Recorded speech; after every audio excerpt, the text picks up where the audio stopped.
Please join me in welcoming Brian Kalma.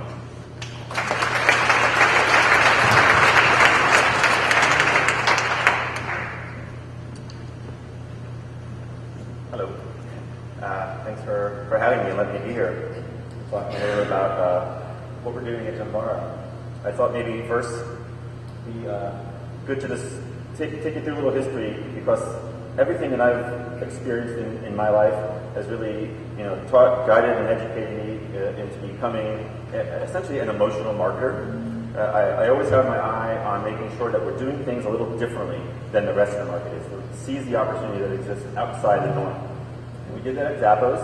I don't need to tell the Zappos story. I think we all know it, but we will talk a little bit about it when we go through it. I went over to Gilt Groupe, and then eventually, last year, landed at Gemvara. I don't expect most folks in here to know what Gemvara is. If our research is right, most of you won't know who it is. It's really, we sell fine jewelry that you could customize to your liking. Whether you can choose your own stones, your own metals, etc. to get you the piece that you want. So that's the very high level view of what Gemvara is, and I will get into it a little bit more later. Now, one important thing that I learned during my time at Zappos and at Gilt was, it doesn't matter how buzzworthy your company is. It doesn't matter how much it's written about in TechCrunch or all the things that consumers don't even care about. What really matters is how much you matter to customers and how much stuff you actually sell. You got to remember, this is, when you're in a business like Zappos or Gilt, you are selling products. Buzz doesn't matter. I can tell you what, in 2008, when Zappos was at its height of its popularity, and sales were sort of slipping, we didn't rest on our laurels and say, wow, we're being written about everywhere. We said, holy shit, we got to figure out how to get our sales back up. So it's one important thing you always have to remember when we're talking about buzzworthy companies. And another really important lesson that I learned that I'm bringing with me throughout my life is that what happens behind the scenes at your company manifests itself on your stage. In our case, they still have a crazy, wacky, zany culture. And this is a photo of Tony during one of our annual head shaving events. I was going to put the picture of me up there, but it was a little inappropriate because I got my whole torso shaved by Alfred and our COO, but I don't think we all know each other well enough yet. But the point here is that Zappos has a crazy, zany culture, and everything that we did there manifested itself in every interaction with our customers. In contrast, at Gilt, it was a very different culture. What you see on the site, everything you experience, it was a representation of what it was like to be inside the office. And that's just an important thing to remind you, because how you set up your culture truly is what will enable you to perform and succeed on the stage that your customers are seeing. So that's a really, really, really important thing for anyone to remember. And in a business like e-commerce, there's always going to be these necessary evils that you have to deal with to let your business, to help your business grow and sustain. And we'll get into some of what these necessary evils are, but it's how you deal with these necessary evils and how they manifest themselves to your customer that really determines how emotional you can create your experiences to be. So let's get into it a little bit right now. I have a mantra, and this is something that I remind my teams of every single day. And that is, if you design with only standards in mind, you're only going to get standard results. And I don't know about you all in this room, but I personally feel that is absolutely not good enough. And I do want to make a point of clarification here, is that, as it relates to web standards, I'm not necessarily referring to web standards. I'm saying just running your business the standard way. In order to be outstanding, you have to act outstanding. You have to challenge the norm. You have to look for the silver lining in things. Now, I do apologize for hurting your eyes right now, but this is Zappos homepage 2006. The relatively modern age for a 1999 website, like this to still be in front of consumers' eyes. And there was a very specific reason why this was happening. There was a few things we identified that needed to happen to have our business be the level of success we knew it could be. But we knew we also couldn't focus on everything at once. And we figured out that there were other companies that could create a better web experience than us. That wasn't what was going to differentiate us. It didn't matter per se at the time. What mattered was focusing on those two things that we knew we could do better than anyone else, and we did. And that was customer service and logistics. Once we figured out how to nail that, we of course moved on and evolved the site, don't get me wrong. But the point here is that if you're going to try to disrupt, you have to pick up small things at a time and move fast. But I also want to talk a little bit about that. It may seem crazy that, for a bunch of designer types should be thinking, well, how could you not even care about your website? There's an important fact that many folks don't know about. Now, even up to 2006, 60% of users were being parachuted directly into product detail pages via our affiliates, via search marketing efforts, via incredible intense SEO efforts we ran. It became really, really evident to us that it was an acceptable sacrifice to not deal with the web experience because the majority of people were skipping all that navigational structure anyway. So that made us feel a little bit better about just dealing with customer service and logistics, which is primarily what Zappos is known for today. But all the while, and this is the really interesting thing, this is the part that, makes me, giddy when I think about it. We were hoping and praying that any single person who purchased an item for the first time on Zappos returned it. We wanted that to happen. We were intentionally architecting an experience that would, effectively encourage this sort of behavior. And that is, very counter to a lot of what I'm taught, what I've been traditionally taught about designing and architecting experiences. Make it perfect, make it seamless. Well, we learned that a customer was 3 or 4 times more likely to buy with us again if their first item was if they had to return their first purchase. It was an incredible aha moment for us when we realized that, and we thought to ourselves, do we need to spend the time re-architecting the experience to an utter level of perfection to reduce returns? I don't know about you guys, but if anyone here is in e-commerce, I will almost guarantee that one of the conversations you all are having is let's reduce returns. Screw that, increase returns. If you can nail that experience and you can architect an experience that is so perfect that this unfortunate event could be a differentiator for you, that's silver lining that you can capitalize on and hit a home run with, and that's a memorable moment. It's more memorable than a perfectly seamless experience where everything just worked as perfectly as it could or should have. So really, it's about taking maybe mundane moments or kind of a drier moment and turning them into something more memorable.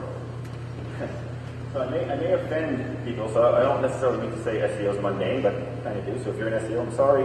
But at Zappos, we were highly reliant on SEO. We're an e-commerce site. There were a lot of competitors out there, and our SEO team basically reviewed everything that went out because we had to make sure that it was SEO compliant. And I thought to myself, wow, what an opportunity to do something fun and interesting for people. Customers don't necessarily care about SEO. They see this thing that, by the way, we call footer source at Zappos. Our SEO team wanted this. It's tons and tons of links. And I thought to myself, gosh, this sucks. I don't want to put this thing back up there. We just redesigned the site. We got all this, 180 links off the homepage, and now you want this back up there? So we had a little fun. You can't read what's in this little circle, so I'll read it for you. It says, don't ever click here. And we said to ourselves, well, what could we do to have a little fun and create a memorable moment with this SEO initiative that is otherwise quite boring? So don't ever click here, gets clicked there, and you click on it. Of course, when you said that, everyone clicks on it, and bam, you would get Rickrolled. And we would literally serve a YouTube pop-up, and Rick Astley's song would start playing, and it was awesome. So a couple things that I generated from this, I have my notes here, is there were 5,000 tweets about this over the course of a month and a half. We turned a mundane initiative, mundane as in lack of customer benefit, into something memorable, into something buzzworthy, into something that's a value add to the customer.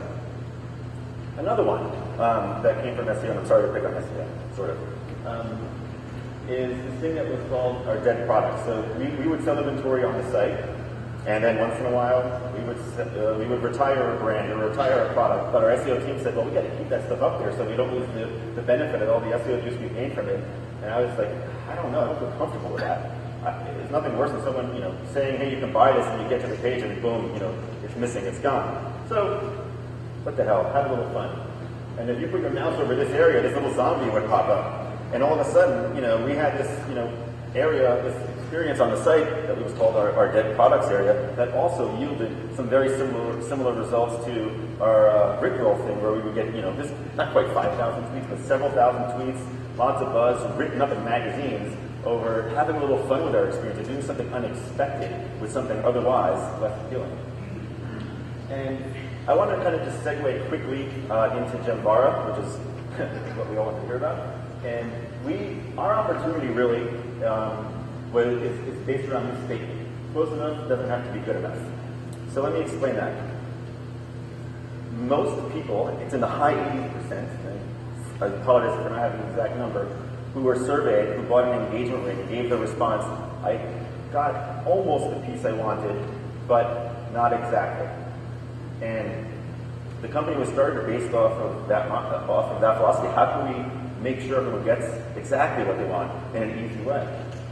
The industry operates this way. They have inventory, great brands like Tiffany, De Beers, even other ones like Kay and Jared. They have inventory, and they try to send it and push it to the masses, these people here. They don't think about the fact that there's individuals in this crowd with individual interests. Now, these people may have individual interests, and that one person may want a ruby, one person may want an emerald, one person may want something else. Again, I'm not saying these are beautiful designs, so for what it's worth. But the point here is that it's about creating one-to-one products and letting you customize and create anything you want on the site, not pushing inventory on you when you have a salesperson trying to say, buy this and trying to create that need. No, you do want an engagement, but you want it exactly the way you want it, not the way it's sitting in behind the glass. So basically, this is just a quick preview of how our product ultimately works. Essentially, you do pick a design, like a silhouette, for lack of a better way to describe it. And once you choose that, you're then brought into this interface where you're able to customize your stone, customize your metal, and ultimately purchase this exactly the way you want it. And we custom make everything to order, and you will get your product, somewhere between 4 days to 15 days, depending on the complexity of what it is you purchased. Mind you, many jewelry stores, even when you're buying pieces from behind the counter, they need to be resized, take equally as long for you to get that item. But we can do that in a way that gets you exactly what you want as well. The jewelry industry itself hasn't changed really in hundreds of years. The biggest thing that happened in jewelry was it simply being sold online when Blue Nile brought it there. Nothing exciting has really happened since, until us. And really, at the end of the day, it's about finding inspiration in anything. It could be a beautiful scene, if you find this beautiful, at a lake that inspired you to design a piece with those exact colors, or something like that. Or it could be, hopping around in, what are those, marigolds or something like that? What are these? Perfect. Something like that. It could be frolicking in a pool of flowers that inspired you to create a piece that looks like this. Or it could be, I recently went apple picking, so this is one of the ones that came out of it. Going apple picking in that sort of moment, that moment inspired you to create this piece.